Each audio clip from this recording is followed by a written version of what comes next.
नमस्कार। अमन study point पर आप लोगों का हार्दिक स्वागत है। आज की इस वीडियो में विज्ञान से संबंधित कुछ अति महत्वपूर्ण प्रश्नों को हम लोग आगे बढ़ाएंगे। कुछ प्रश्न हमने पहले डिस्कस कर लिए हैं और कुछ इसमें हम अति महत्वपूर्ण प्रश्नों को डिस्कस करेंगे। इसके अलावा देखिए, आप लोगों को हमारे चैनल पर इम्पोर्टेंट चीज़ें लगातार मिल रही हैं, चाहे वो जीएस स्पेशल वीडियोज़ हों जिसमें आपको मैंने जीआई टैग, इसके अलावा वेटलैंड्स या आर्द्र भूमियों के बारे में हमने बताया। ऐसे ही आपको डेली और भी वीडियोज़ मिलते रहेंगे। इसके अलावा भी बहुत सारी ऐसी चीज़ें हैं जो मैं आपको प्रोवाइड कराता रहूँ, बस आप लोग हमारे चैनल को सब्सक्राइब कर लीजिए। चलिए शुरुआत करते हैं आज के पहले प्रश्न की। मोबाइल फ़ोन बैटरियों में निम्न में से कौन सी एक धातु मुख्यतः उपयोग में लाई जाती है? देखिए, जो मोबाइल फ़ोन की बैटरियों का हम लोग उपयोग करते हैं, इसमें मुख्य रूप से आप लोग देखते होंगे उसमें लिखा भी रहता है कि लिथियम। तो इसमें लिथियम का प्रयोग मुख्य रूप से किया जाता है। अगला है, कृत्रिम वर्षा या मेघ वीजन के लिए प्रायः प्रयोग में किए जाने वाला रासायनिक द्रव्य कौन सा है? कृत्रिम वर्षा के लिए जो ट्रांसपेरेंट या आर्टिफिशियल रेन होती है, उसके लिए मुख्य रूप से उत्तरदायी होता है silver iodide, AgI। Silver iodide ये कृत्रिम वर्षा कराने के लिए प्रमुख रूप से सहायक होता है। अगला है, एक इलेक्ट्रॉन v वेग से एक समान चुंबकीय क्षेत्र b के लंबवत गति कर रहा है। इलेक्ट्रॉन पर लगने वाला बल कितना होगा? बहुत ही आसान है। इलेक्ट्रॉन पर लगने वाला बल इन दोनों के गुणनफल के बराबर होगा, QVB। ऑप्शन बी इसमें सही है। अगला है, प्रतिरोध की एसआई इकाई। प्रतिरोध की एसआई इकाई क्या होती है? प्रतिरोध की एसआई इकाई ओम होती है। ऑप्शन बी सही होगा।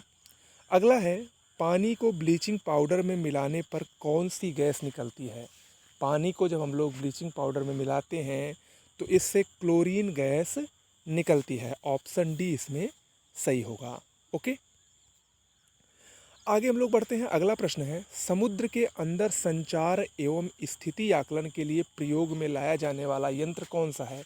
देखिए, समुद्र के अंदर जो संचार और स्थिति होती है, इसके लिए मुख्य रूप से सोनार का प्रयोग किया जाता है। Sonar sound navigation and ragging इसका फुल फॉर्म होता है। ये समुद्र के अंदर जो स्थितियां होती हैं उसका पता लगाया जाता है और ख़ासकर जो पनडुब्बियां समुद्र के अंदर चलती है उसमें सोनार का ही प्रयोग सबसे अधिक मात्रा में किया जाता है। अगला है, निम्न में से किसमें रक्त नहीं होता लेकिन श्वास प्रश्वास लेता है? रक्त हाइड्रा में नहीं पाया जाता। हाइड्रा एक ऐसा जंतु है जो जिसमें रक्त का अभाव होता है, रक्त नहीं पाया जाता है, लेकिन फिर भी वो सांस लेता है, सब कुछ लेता है और छोड़ता है। अगला है, चोंच किससे बनती है? चोंच, अच्छा सवाल है। चोंच जबड़े से बनती है। ऑप्शन बी सही होगा, चोंच जबड़े से बनती है। अगला है, निम्न में से कौन सी एक अंतःस्रावी ग्रंथि नहीं है? देखिए, मनुष्य में दो प्रकार की ग्रंथियां होती हैं मुख्य रूप से। एक होती है अंतःस्रावी ग्रंथि और एक होती है बहिस्रावी ग्रंथि। अंतःस्रावी ग्रंथि जो एंजाइम और हार्मोन्स का स्रावण अंदर ही करती है, और जो बहिस्रावी ग्रंथि होती है वो बाहर करती है। जैसे पसीना, लार ग्रंथियाँ, स्वेद ग्रंथियाँ, ये सब क्या हैं? ये सब बहिस्रावी ग्रंथि हैं।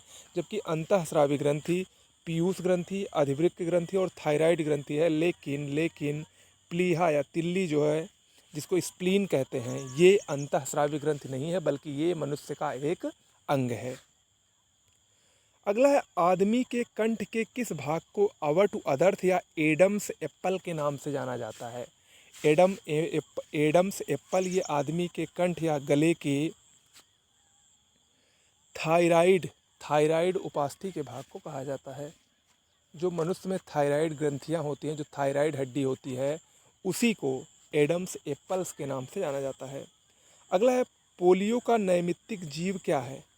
पोलियो किसके कारण होता है? पोलियो आप लोग जानते हैं वायरस के कारण होता है। अगला है, अंगुली के नाखून में पाया जाने वाला प्रोटीन कौन सा है? अंगुली के नाखून में, जानवरों के खुर में और बाल में किराटिन किराटिन नामक प्रोटीन पाया जाता है। सॉरी, ये नहीं, कैरिटीन नहीं, कैरोटीन। ये ऑप्शन सी इसमें सही होगा। देखिए, दोनों में कंफ्यूज मत होइएगा, कैरोटीन सही होगा और इसमें अल्फा कैरोटीन पाया जाता है। ऑप्शन सी सही है। अगला है, गंधक वर्षा से क्या तात्पर्य है? गंधक वर्षा से क्या तात्पर्य है?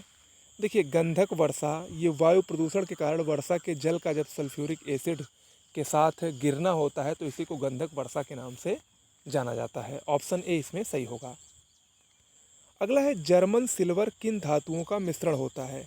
जर्मन सिल्वर ये मुख्य रूप से तांबा, जस्ता और निकेल, तांबा, जस्ता और निकेल, इन तीनों को अगर हम आपस में मिश्रित कर दें तो जर्मन सिल्वर का निर्माण होता है।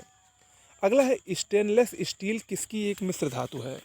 स्टेनलेस स्टील बहुत ही महत्वपूर्ण ये होती है और इसमें मुख्य रूप से स्टेनलेस स्टील में लोहा, क्रोमियम और निकेल, और हाँ एक बात और याद रखिएगा, इसमें थोड़ी सी मात्रा कार्बन की भी मिलाई जाती है, लेकिन सबसे ज़्यादा लोहा, फिर क्रोमियम और निकेल, इसके अलावा कार्बन, इन चारों का मिश्रण स्टेनलेस स्टील में होता है।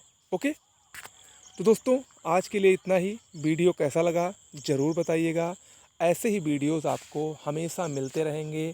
इसके अलावा जो जीएस की स्पेशल सीरीज चल रही है, करंट अफेयर्स भी अब जल्दी ही शुरू होने वाला है। जनवरी से लेकर अब तक यानी मई तक के सारे करंट अफेयर्स को मैं कराऊंगा और आप लोग बिल्कुल भी परेशान मत होइए। इसके अलावा हमारे चैनल पर आपको जीएस, हिंदी और करंट अफेयर्स की कंप्लीट पीडीएफ नोट्स भी मिल रही है। पीडीएफ नोट्स लेने के लिए डिस्क्रिप्शन बॉक्स में एक मोबाइल नंबर दिया गया है, उस पर व्हाट्सएप या टेलीग्राम के जरिए संपर्क करिए।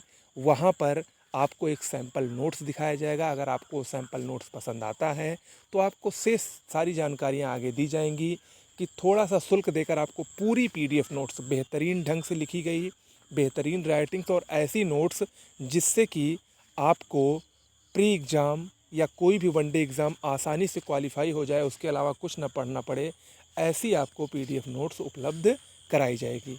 ओके, आज के लिए इतना ही। नमस्कार।